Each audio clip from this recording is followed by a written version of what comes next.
আপনি এই রেজাল্ট শিটটার দিকে একবার লক্ষ্য করেন এবং এই রেজাল্ট শিটটা একবার লক্ষ্য করেন। পার্থক্যটা কি জানেন? দুইটা রেজাল্ট শিট একদমই সেম, শুধুমাত্র এই রেজাল্ট শিটটার মধ্যে একটা পেজ বর্ডার দেয়া আছে।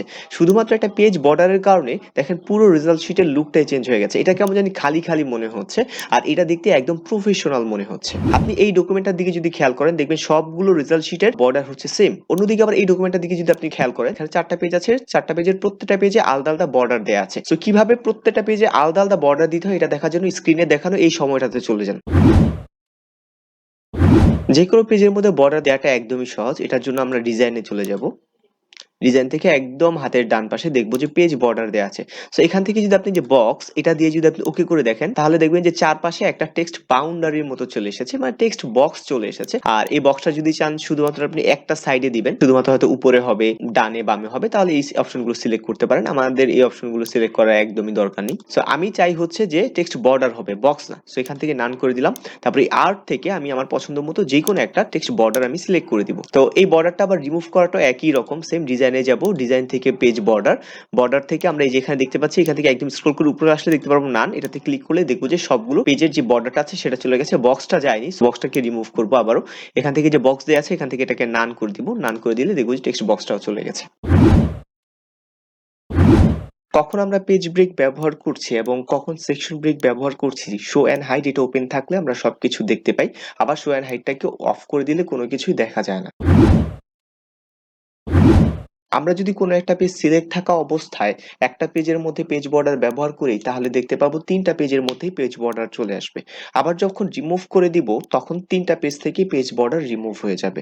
অর্থাৎ মাইক্রোসফট ওয়ার্ডের ডিফল্ট সেটিং অনুসারে প্রত্যেকটা পেজ একটা আরেকটার সাথে কানেক্টেড থাকে। কোনো পেজে আমরা আলাদা আলাদা পেজ সেটআপ ব্যবহার করতে পারবো না। এখন আমরা যদি চাই প্রত্যেকটা পেজে আলাদা আলাদা পেজ সেটআপ ব্যবহার করব, অর্থাৎ হেডার, ফুটার, পোর্ট্রেট, ল্যান্ডস্কেপ, পেজ বর্ডার যাই হোক না কেন, তখন আমাদেরকে সেকশন ব্রেকের ব্যবহার করতে হয়। আমরা যদি এই ডকুমেন্টটার সাদা জায়গাটাতে ক্লিক করি, তাহলে আমরা দেখবো এখানে কোনো সেকশন লেখা নেই।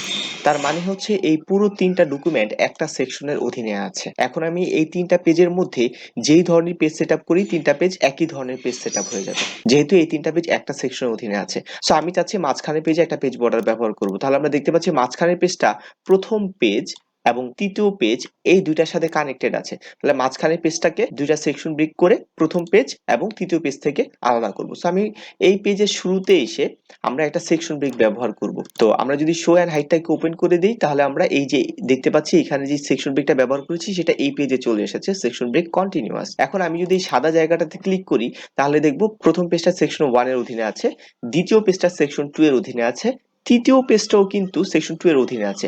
এটার কারণটা হচ্ছে আমরা এই পেজের শুরুতে একটা সেকশন ব্রেক ব্যবহার করে প্রথম পেজ থেকে ডিসকানেক্ট করেছি, কিন্তু তৃতীয় পেজ থেকে ডিসকানেক্ট করিনি। তাই এখন যদি আমি একটা পেজ বর্ডার ব্যবহার করি, তাহলে সেই পেজ বর্ডারটা দেখতে পাবো যে দ্বিতীয় পেজ এবং তৃতীয় পেজে চলে আসবে, কারণ সেকশন 2 অর্থাৎ একই সেকশনের অধীনে আছে। তাহলে আমরা বুঝতে পারলাম যে এখন এখানে 3টা পেজ থাকলেও সেকশন আছে 2টা, অর্থাৎ সেকশন 1 এবং সেকশন 2।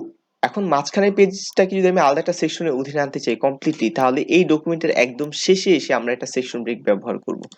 তো আমি যদি সেকশন ব্রেক থেকে নেক্সট পেজ দেই, তাহলে পরবর্তী পেজে চলে যাবে। তাই আমরা পরবর্তী পেজ দিব না, কারণ অলরেডি এখানে নেক্সট পেজ একটা পেজ ব্রেক দেয়া আছে।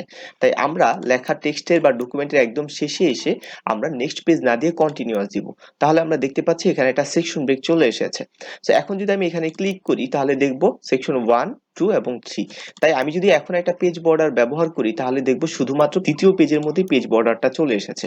আরেকটা কথা আমি বলে রাখি, এই অ্যাপ্লাই থেকে হোল ডকুমেন্ট না দিয়ে দিস সেকশন ক্লিক করব, কারণ আমরা সেকশন ওয়াইজ পেজ বর্ডার ব্যবহার করছি।